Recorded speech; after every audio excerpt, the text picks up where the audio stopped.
বাংলাদেশের জনপ্রিয় স্ট্যান্ট রাইডার ও content creator RS Fahim, যিনি দেশের তরুণ প্রজন্মের মাঝে অনুপ্রেরণার এক নাম, হঠাৎ করে দেশ ছেড়ে পাড়ি জমালেন মালয়েশিয়ায়। তবে এটা কোনো সাধারণ সফর নয়, বরং স্থায়ীভাবে দেশ ত্যাগ করেছেন বলে ধারণা করা হচ্ছে। গত 5 আগস্টের পর থেকে বিভিন্ন বিতর্কে জড়িয়ে কিছুটা আড়ালে চলে যান ফাহিম। যদিও সামাজিক মাধ্যমে তিনি ছিলেন সক্রিয়, কিন্তু তার ব্যক্তিগত জীবন ঘিরে ছড়িয়ে পড়ে নানা গুঞ্জন। সব জল্পনা কল্পনার অবসান ঘটিয়ে এবার নিশ্চিত হল RS ফাহিম দেশ ছেড়েছেন, আর তার বিদায়ের ইঙ্গিত মিলেছে তার নিজের ভেরিফাইড ফেসবুক পেজেই। মাত্র 19 ঘন্টা আগে একটি পোস্টে তিনি লেখেন, জীবনে চলার পথে কেউ কষ্ট দেবে, কেউ বেইমানি করবে, কেউ বিশ্বাসঘাতকতা করবে, ভালোবাসার নামে অভিনয় করবে, বন্ধুত্বের নামে ব্যবহার করবে।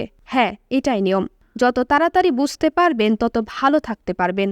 সেই স্টোরিগুলোতে আরও দেখা যায়, প্রথমে সন্তানকে আদর করছেন ফাহিম, এরপর স্ত্রী মানজিয়া ও সন্তানসহ একটি ছবিতে লিখেছেন, আমি আপনাদের মিস করব। একটি ভিডিওতে দেখা যায় প্রিয়জনদের কাছ থেকে বিমানবন্দরে বিদায় নিচ্ছেন তিনি। ক্যাপশনটা ছিল আরও আবেগঘন, যথাসম্ভব সবার সঙ্গে এটাই আমার শেষ দেখা। এরপর স্টোরিতে ধরা পড়ে তার মালয়েশিয়ায় পৌঁছানোর মুহূর্ত, নতুন দেশে নিজের গাড়ি চালানো, রাতের শুভেচ্ছা জানানো। সব মিলিয়ে বোঝা যায় এক নতুন জীবনের যাত্রা শুরু করেছেন RS ফাহিম। RS ফাহিমের জন্ম কুমিল্লার 14 গ্রামে 1997 সালের 28 ফেব্রুয়ারি। বেড়ে উঠেছেন ঢাকার মোহাম্মদপুরে।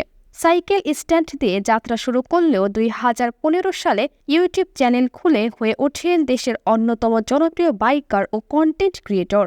তবে প্রশ্ন রয়েই গেছে, এত সাফল্য, এত জনপ্রিয়তা, তারপরও হঠাৎ দেশত্যাগের পেছনে কী কারণ? অভিমান নাকি ভেঙে পড়া বিশ্বাস? তার অনুরাগীরা এখন ভাবছেন, ফাহিম কি মালয়েশিয়া থেকেই নতুন কন্টেন্ট নিয়ে ফিরে আসবেন, নাকি এবার নতুন কোনো পেশায় নাম লেখাবেন? যাই হোক, তার অনুরাগীরা তার নতুন জীবনের জন্য শুভকামনা জানিয়েছেন। আশা করি নতুন দেশে নতুন শুরুটা হবে আরও সুন্দর, আরও পরিপূর্ণ। RS ফাহিম, আপনি ভালো থাকুন। আমরা অপেক্ষায় থাকব আপনার নতুন যাত্রার গল্প শোনার। এরকম আরও আপডেট পেতে চ্যানেলটি সাবস্ক্রাইব করুন, আর ভিডিওটি ভালো লাগলে শেয়ার দিতে ভুলবেন না। ধন্যবাদ।